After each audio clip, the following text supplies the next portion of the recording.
प्रयागराज में चल रहा महाकुंभ अपने आप में एक दुनिया है और इस दुनिया में इतने रहस्य हैं कि आप सोच नहीं सकते। महाकुंभ जाने वालों के मन में आस्था और भक्ति भाव ही नहीं होता, बल्कि कई सवाल भी मन में होते हैं, जिसे लिए भक्तों का सैलाब महाकुंभ की तरफ चला आ रहा है। करोड़ों भक्त अब तक पवित्र त्रिवेणी में डुबकी लगा चुके हैं और यह संख्या बढ़ती ही जा रही है। भक्तों के आने का सिलसिला खत्म नहीं हो रहा। भक्तों के लिए महाकुंभ क्षेत्र में दिन रात का कोई अंतर नहीं रह गया है। 24 घंटे भक्ति की अलग गूंज रही है। लोग आ रहे हैं, अपने अपने मन में महाकुंभ की याद लेकर जा रहे हैं। कोई अपनी मनोकामना की सिद्धि के लिए आ रहा है, कोई अपने प्रश्नों के उत्तर खोजने आ रहा है। महाकुंभ वो मेला है जिसके सामने बाहरी संसार छोटा लगने लगता है। यहां ऐसे लोग भी हैं जो करोड़ों की नौकरी छोड़कर सन्यासी जीवन जी रहे हैं, तो ऐसे भी लोग हैं जो ग्लैमर की चकाचौंध भरी दुनिया छोड़कर सनातन की राह अपना रहे हैं। महाकुंभ की रहस्यमयी दुनिया और उसके खुलासों के बारे में आगे बताऊंगा। पहले आप देखिए कि किस तरह से लोग महाकुंभ के रंग में रंगे हुए हैं। क्या देसी क्या विदेशी, सब पर कुंभ का कुमार छाया हुआ है।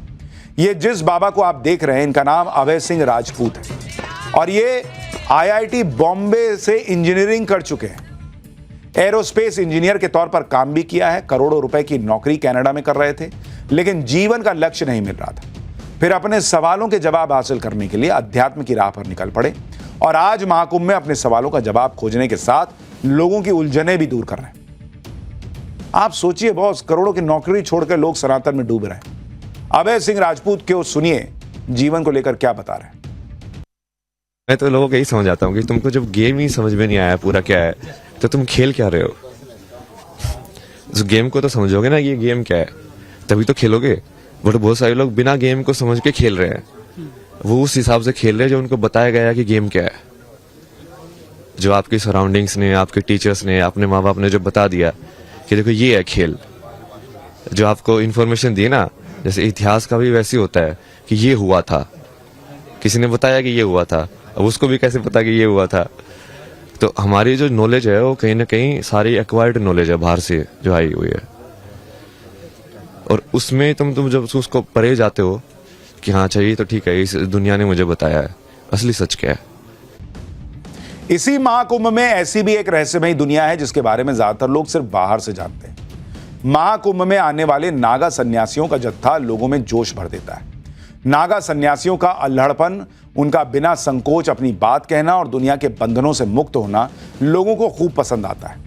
ऐसे ही मौकों पर नागा साधुओं और नागा अखाड़ों की चर्चा होती है। इसके बाद ये कहां चले जाते हैं कोई नहीं जानता। नागा साधु कैसे बनते हैं ये भी बहुत लोगों को नहीं पता है। सबसे बड़ी बात यह है कि नागा साधुओं के इतिहास के बारे में तो शायद ही किसी को पता हो। नागा साधुओं का वो इतिहास भी आज आपके लिए लेकर आया हूं जो वीरता और बलिदान की कहानियों से भरा हुआ है। नागा साधुओं को सनातन का रक्षक कहा जाता है। नागा साधुओं के तार आदि शंकराचार्य तक जाते हैं। नागाओं के इतिहास में वो चैप्टर भी जब नागाओं ने अहमद शाह अब्दाली को मात दी, औरंगजेब की सेना को हराया। नागा साधुओं का इतिहास बहुत पुराना है और इस दौरान नागाओं ने सनातन की रक्षा के लिए कई युद्ध लड़े, बहुत बलिदान दिए। विदेशी आक्रांताओं से देश की रक्षा में नागा साधु सबसे आगे खड़े दिखाई देते हैं। अहमद शाह अब्दाली अफगान शासक था जिसने भारत पर 8 बार हमले किए थे। 1757 में अहमद शाह अब्दाली ने भारत के कई मंदिरों और धार्मिक नगरों को तबाह किया। 1757 में अब्दाली की सेना मथुरा वृंदावन तक पहुंच गई। उस समय अब्दाली की सेना को गोकुल में नागाओं ने हराया था, जिसके बारे में इतिहासकार अक्षत गुप्ता ने अपनी किताब the Naga warriors battle of Gokul volume 1 में लिखा कि 1757 में अब्दाली की सेना ने मथुरा, वृंदावन और गोकुल पर हमला किया। उस समय गोकुल में देश भर से नागा साधुओं का जमावड़ा लगा हुआ था। अब्दाली ने गोकुल जीतने की जिम्मेदारी अपने सेनापति सरदार खान को दी। सरदार खान अपने साथ 4000 सैनिक लेकर गोकुल की तरफ बढ़ा। गोकुल में सरदार खान की सेना के सामने 111 नागा साधु तलवार और भाला लेकर खड़े हो गए। नागा साधुओं को देखकर सरदार खान ने कहा कि नागा साधुओं को वो दोपहर से पहले निपटा देगा। लेकिन युद्ध शुरू होते ही नागा साधुओं ने कुछ ही देर में अफगान सेना को हरा दिया। राख से सने नागा साधुओं की युद्ध कला देखकर सरदार खान बुरी तरह घबरा गया। सरदार खान की हालत के बारे में अब्दाली को पता चला तो उसने और सैनिक भेजे कि जाओ जाओ देखो फंसा हुआ, बचाओ उसको। लेकिन नागा साधुओं के सामने अब्दाली की सेना तिनकों की तरह बिखर गई। नागा साधु ने अफगान सेना के आधे से ज्यादा सैनिक मार गिराए। नागा साधुओं से डरकर सरदार खान ने अपनी सेना को पीछे हटने का आदेश दिया। यह है नागा साधुओं का इतिहास। आप सोचिए, सिर्फ तलवार और भालों के दम पर नागा साधुओं ने अफगान सेना के परखच्चे उड़ा दिए। गोकुल पर कब्जा करने की सोच रहा अब्दाली नागाओं से बुरी तरह पराजित हो गया। नागा साधु अपनी धुन के पक्के होते हैं। वो ईश्वर के अलावा किसी से नहीं डरते बॉस, और धर्म संस्कृति की रक्षा के लिए कुछ भी कर सकते हैं। इसकी एक और कहानी है जिसकी बड़ी चर्चा होती है, और यह कहानी भी कुंभ से जुड़ी हुई है। 17वीं शताब्दी में मुगल बादशाह जहांगीर कुंभ में आने वाला था। उस समय साधु और सन्यासियों ने इसका काफी विरोध किया कि जहांगीर यहां क्यों आएगा भाई, लेकिन जहांगीर से लड़ने का सामर्थ्य साधुओं में नहीं था। लेकिन नागा साधुओं ने जहांगीर को खत्म करने की योजना बना ली। शैव और वैष्णव संप्रदाय के नागा साधुओं ने इस योजना को बनाया। जब जहांगीर प्रयागराज कुंभ में आया तो उस पर हमला करने की तैयारी थी। नागा साधुओं ने मिलकर एक मानव पिरामिड तैयार कर दिया। पिरामिड के सबसे ऊपर एक नागा योद्धा कटार लिए खड़ा था। जैसे ही जहांगीर वहां आया, नागा योद्धा ने उस पर कटार से हमला किया। हालांकि इस हमले में जहांगीर बच गया, लेकिन इसकी बड़ी चर्चा हुई। नागा साधुओं का इतिहास ऐसे किस्सों से भरा हुआ है जब सनातन की रक्षा के लिए नागाओं ने सन्यासी होते हुए भी सैनिक की भूमिका निभाई। नागा साधुओं के इस गौरवशाली इतिहास के बारे में बहुत कम लोगों को पता है। इसलिए तो कहता हूं ना कि पाठशाला देखिए, सनातन को समझिए, जानिए। मजाक उड़ाते हैं लोग, नागा साधु बिना कपड़ों के घूम रहे। पहले सामने वाले को समझिए तो कि वो है क्या, फिर मजाक उड़ाइएगा। आप मजाक बन जाते हैं ऐसी बातें करके। कुंभ और महाकुंभ जैसे अवसरों पर नागा साधुओं की चर्चा होती है, उसके बाद लोग भूल जाते हैं। नागा साधु हमेशा सनातन और हिंदुत्व के विरोधियों के खिलाफ खड़े रहे।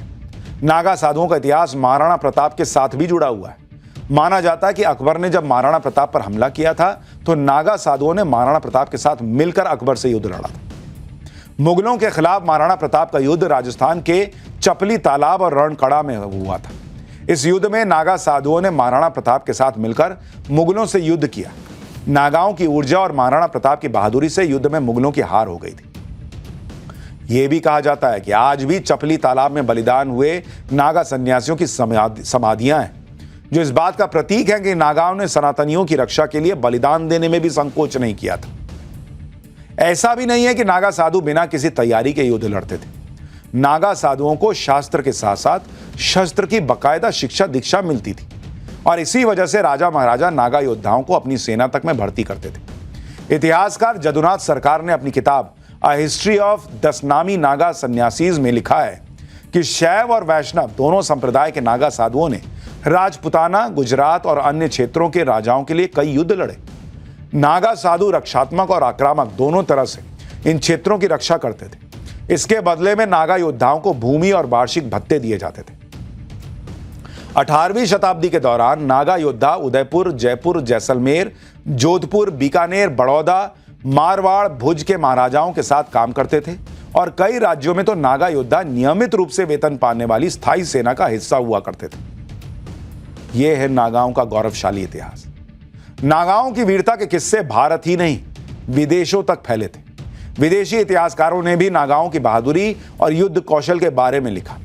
मुगल बादशाह औरंगजेब ने वाराणसी में काशी विश्वनाथ मंदिर को तोड़ा था। मुगल सेना ने वाराणसी में इतना अत्याचार और खून खराबा किया था कि उसकी कोई दूसरी मिसाल नहीं है।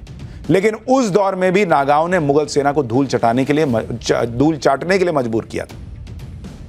और इसका जिक्र अमेरिकन इतिहासकार जेम्स जी लॉकफील्ड ने अपनी किताब the illustrated encyclopedia of Hinduism volume 1 में किया है, जिसके मुताबिक साल 1664 में औरंगजेब की मुगल सेना ने वाराणसी पर हमला किया था। उस समय महानिर्वाणी अखाड़े के नागा योद्धाओं ने युद्ध लड़ा। ज्ञानवापी कुएं के पास युद्ध में नागा योद्धाओं ने मुगल सेना को हराया।